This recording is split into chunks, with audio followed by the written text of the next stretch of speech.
How's it going, folks? It's Rob here, and in today's clip we're going to be having a look at how I'm modifying a chop and flip IBC system that I built at my mum's place a few years back and turning it into a 3-bed aquaponics system.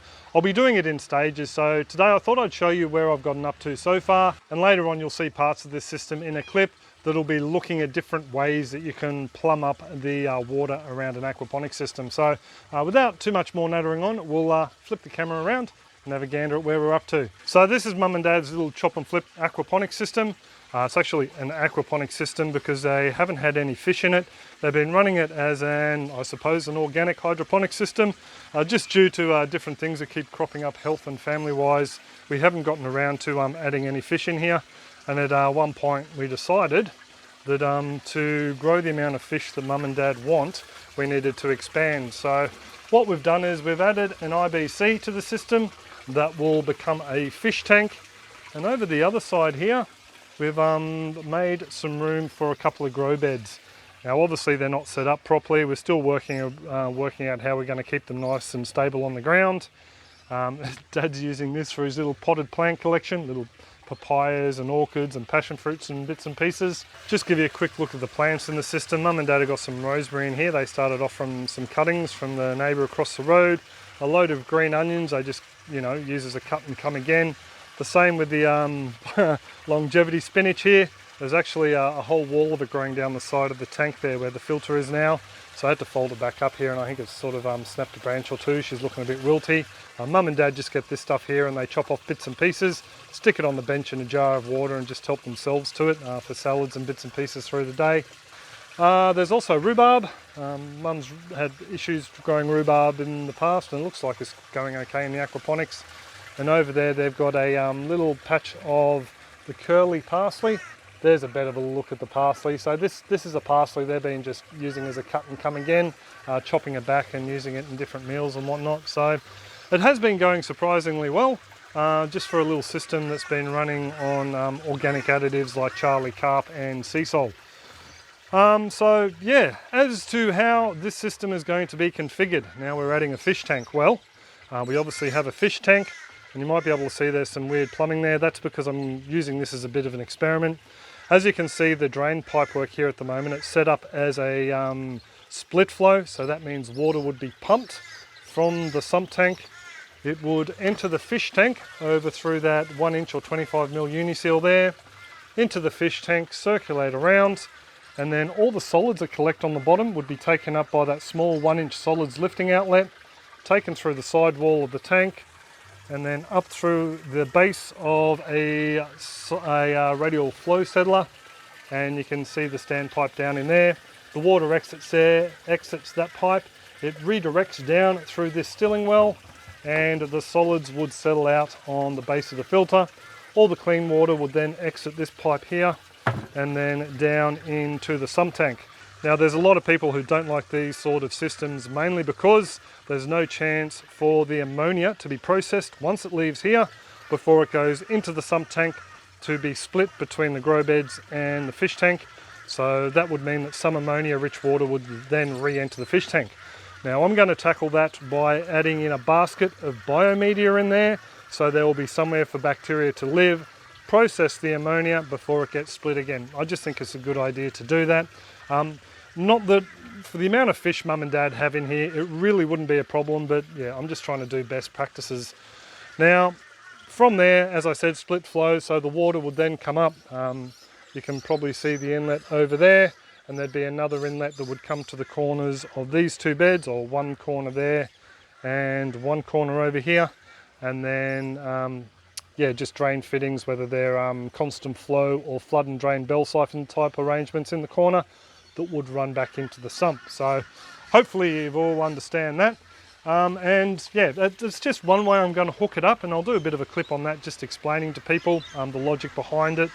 And there is another way that I'm going to set it up, and I'll just get that ready now. So this is the other configuration the plumbing can be set up to. So what we would have is the pump in the sump tank running water directly through the 1-inch inflow into the fish tank, circulating around in here.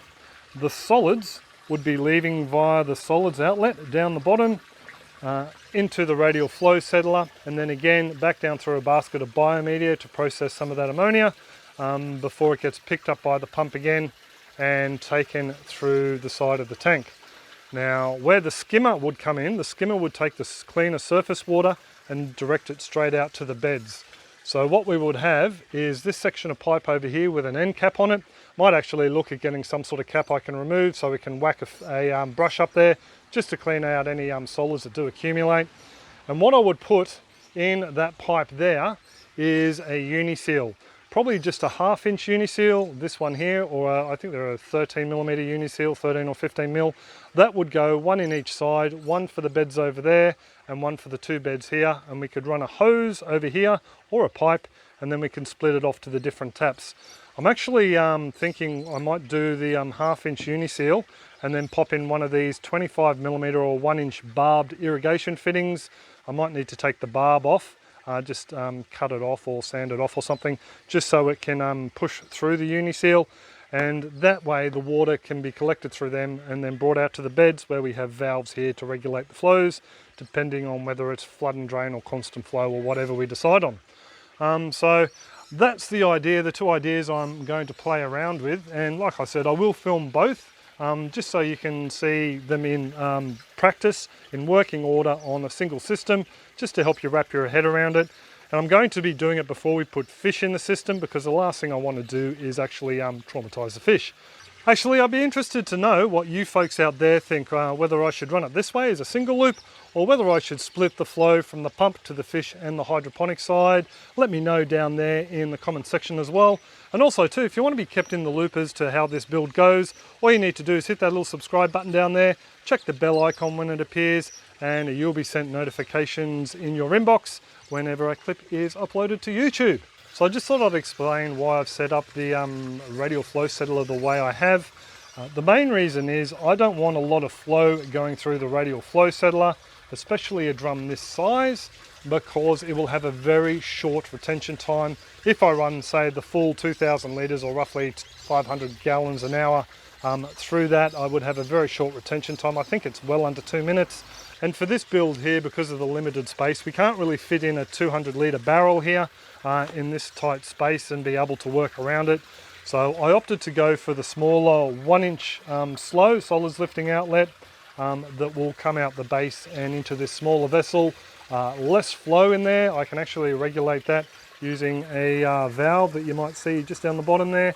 Regulate the flow into that, and yeah, so I will get a longer retention time with the bulk of the water, by far the bulk of the water, coming out here. Now with the solids lifting overflow down the bottom there, it is sitting up a little bit at the moment. That's because there's actually a bit of a bulge in the base of the IBC skin in here. So once we get water in there, it'll push it down and that pipe will level out. And yeah, it'll also stop coming apart over here. As you can see, this is on a bit of a downward slant. That needs to go up a bit when the other end goes down.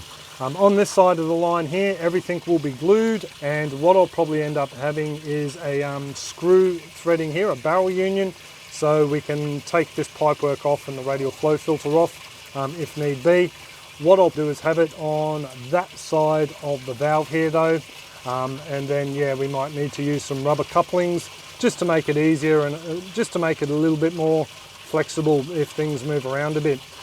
So it's something I haven't tried before. I've seen other people do it. I know it does work, and it may take a little bit of a fiddle with the flow rate to make sure we're getting the right amount of solids through. So yeah, anyway, you'll see that in future clips when I film them. So I will be posting an updated radial flow clip looking in a little bit more detail on how you can make them more efficient very soon. I have done a clip in the past, but I've learned a lot more since posting that one, so I thought I'd update that. And there will be the update clips for this. In fact, if you want to check out other DIY aquaponic clips, you can click on that little link up there, or there'll be one at the end of the clip as well. Press on that and it'll take you to a few DIY clips that I've already uploaded to YouTube.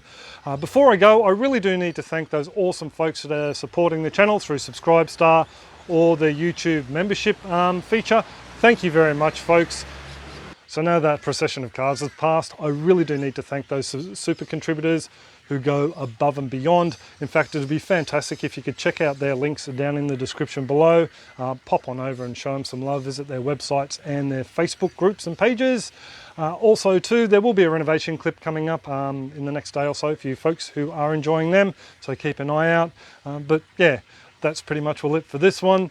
I do hope your aquaponics and your gardens are booming, and I will catch you next clip. Cheers folks, have a top one.